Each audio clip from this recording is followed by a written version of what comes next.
Okay guys, welcome to my kusina. For today's vlog, magluto ta o ginataang sari-saring gulay. So, mga itong ingredient guys. Luya nga dinikdik. Then lemongrass. This is atsal. Green leafy. Kailan mo ani? Unsa man ni? Alugbati. Then we have kalabasa, okra, batong. Then we have staring or gabi. Then this one is eggplant. Then gata sa lubi. Ang first nga gata ay lahi nato. Then ang second gata ato na lang ilunod diretso diri sa cooking utensil nato. So let's start. Una tong himuon, iuna to ang gas rinse hood, that one, then fan, then let's start the stove. This is my stove. Yan.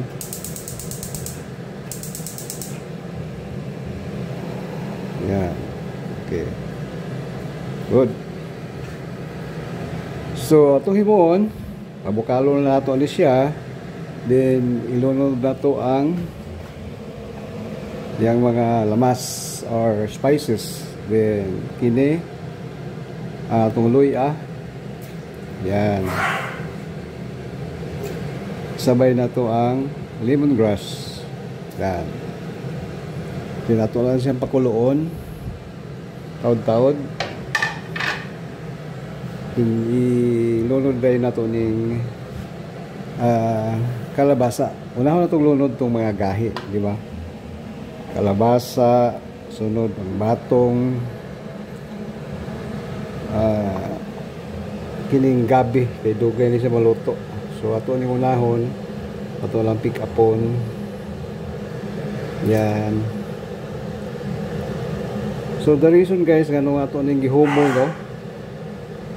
Like eggplant, kay kung di mo na siya humulog tubig, mulagom na guys, di na siya mayo tanawon nga lagom pagluto tungod sa oxidation. Ma-expose siya sa hangin, humali mo siya og hiwa, mulagom na siya pag di mo ihumulog tubig. So to prevent sa oxidation atong ihumol sa tubig, so with the gabi. Okay, let's wait for few minutes. Bubukal siya, then we will continue.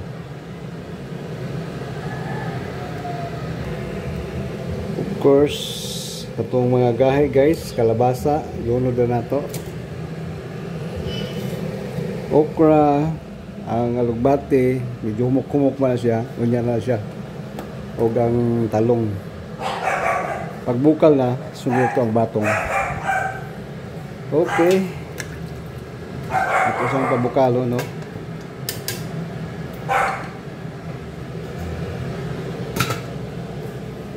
So, wala akong kitchen, guys. Yan. It's an open kitchen. It's there. Fix padung sa likod. Then here the garage. Kung alaga guys si Mr. Shiro. Shiro! Dako guys siya. Magkadako ni Romuald. Okay, paabuton lang ito nga bubukal. Standby. Okay guys, balikan na to atong gitak-ang, no? Okay, tanaw na to. Okay. Bukal na siya guys. So, ato lang tanawon kung mihumok na ba ang kalabasa, no? So, atong measurement pag mahumok ng kalabasa, medyo bitaw siyang bubukad na, nga medyo malata na sa gamay. So, muna ang measurement nato nga pwede na nato ilunod tong kini ang first nga coconut milk pag muhumok na ang kalabasa. Then sunod-sunod na dayon tong mga ubang ingredient kana sila guys. So let's wait for few minutes pa more para muhumok pa gid siya. Medyo lami siya higupo ng sabaw kay uban tong mga granules sa kalabasa bitaw nga ni sagol sa sabaw sa gata. Okay, takloban nato.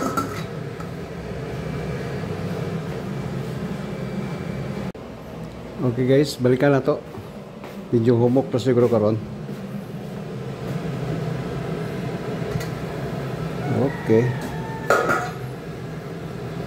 Tanaw na to. Okay guys, timing na oh. Kita mo sayang sabaw. Murag bisagol na siya. Ang kalabasa sa sabaw murag yellowish na siya. Okay. It's timing to put in the first gata. Okay, para maluto gud siya. Kana. Okay. Then, atong himuon, pabukalon na to siya again para ilunod na po na to ang sunod nga sagol. Sunod na to ang okra, batong, then ang talong. Last na ning alugbate kay pinakahumok siya sa tanang ingredient. Okay. So let's wait for another minutes para bukal siya. Then magtimpla na dayon ta after makabukal siya. Okay, standby. Okay, balikan na to guys. Ibukal siguro karon. Okay. Okay, tanaw na to. Wow, piso kayong gata guys, oh. Pero depende lang guys, no, kung gusto niyo piso gyud kayo, good. Pero ako gusto na ko siya dungagan og sabaw, tubig para di kaysa kayo piso. Kung tama-tama lang gyud atong dungagan ha. So kung kamo okay na sa inyo ang piso, so that's better. So ako mas prepare ko medium lang. Okay. Okay, tanaw na to. Okay, tama na ni guys. Para sa ako.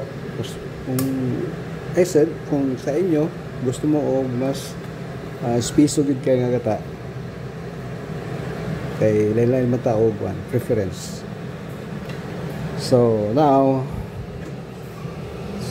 lulo na to ang batong, no?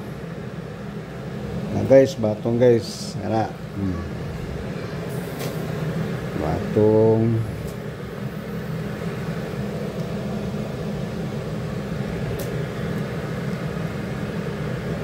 Crispy nga batong. Then okra kay pari-pareho ra sila kagahi. Magdunga na sila gluto. So, malang cooking technique pagay, no? Kaya kung ilunod niyo sa una, dungan sa kalabasa kanina, lata na siya karon. So, mula ang mga cooking technique po nga mo matter kung unsa kalami ang imong giluto. So, dapat mahibalaan nato. So, kadali, mubukal na siya, taud-taud. Then timplahan din nato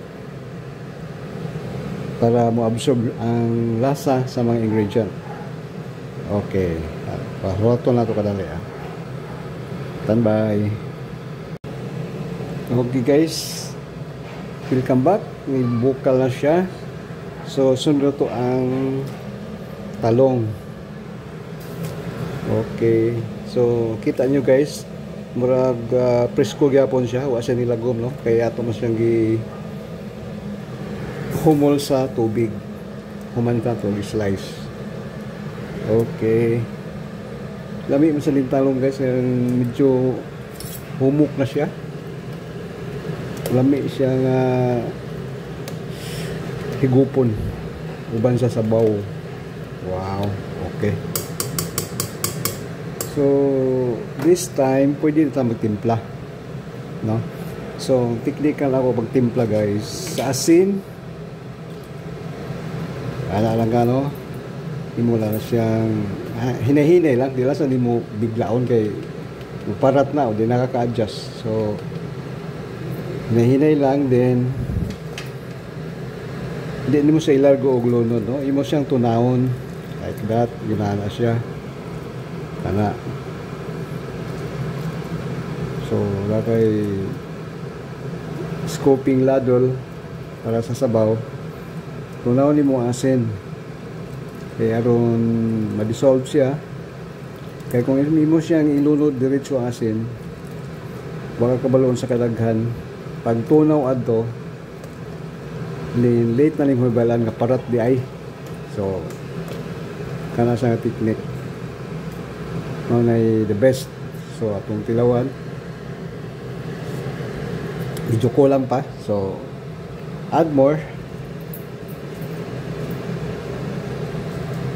Yan. Pero sa ako guys to, tanaw murag lapot ra kay siya. So I need to put more water. So wala mo thermos, init na siya daan, mas dali siya. So continue, disobra na to ang salt.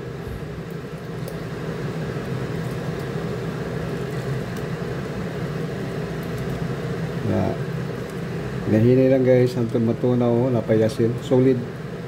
So pag mawala na lang asin, meaning na dissolve na siya, so isagol na gawin na siya sa imong giluto sa sabaw, no? Okay, tilawan na to. Okay, gamay pa gid guys.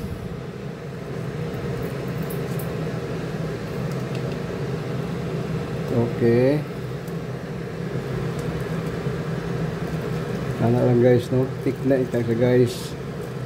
Para lami kay mong luto, ganahan mo kasawa mo kaon sa imong mga kauban sa kananan.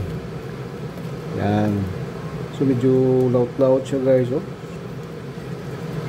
May mga healthy food sa Pinoy guys. Siguro, every weekend kay mamaya itong lugar lang na makaluto. So try na to ni. Okay guys. Okay guys, one more. Gamay yun.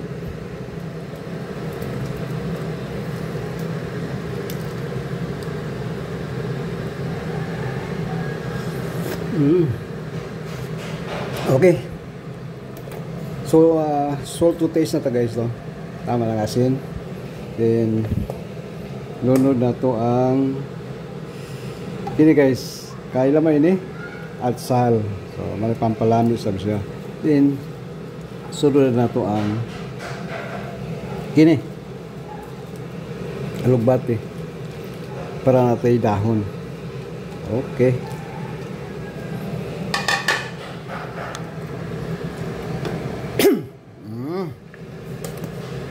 Nagkakan-uno na mo ato la i-mix guys, no? Yan.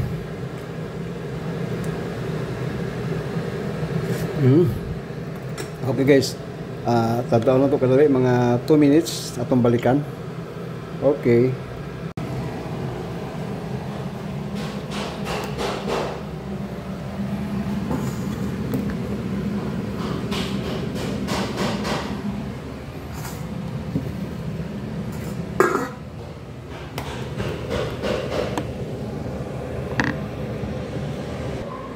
Okay, humana na itong gulay.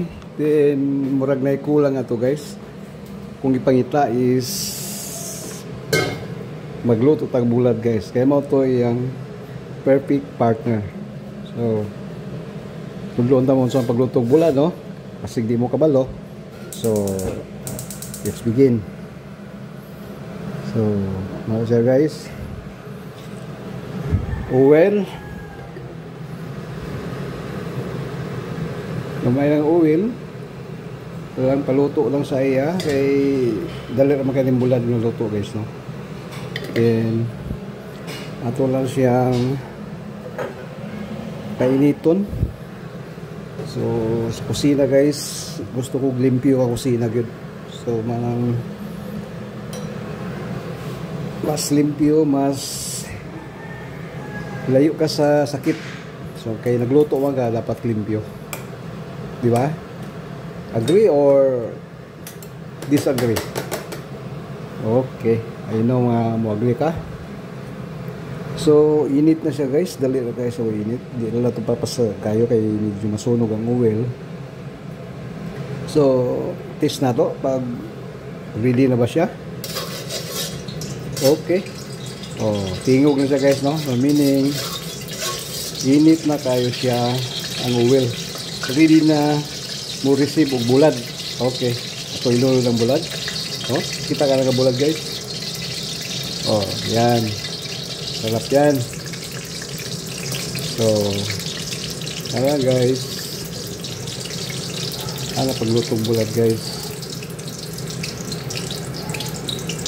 Kalau nakabalo ko og luto-luto guys, no? Gamay pa ko.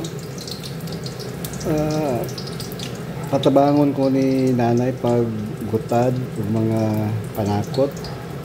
Then akong patanawon. Sumalan na guys. Natiman anak ko, then hands on.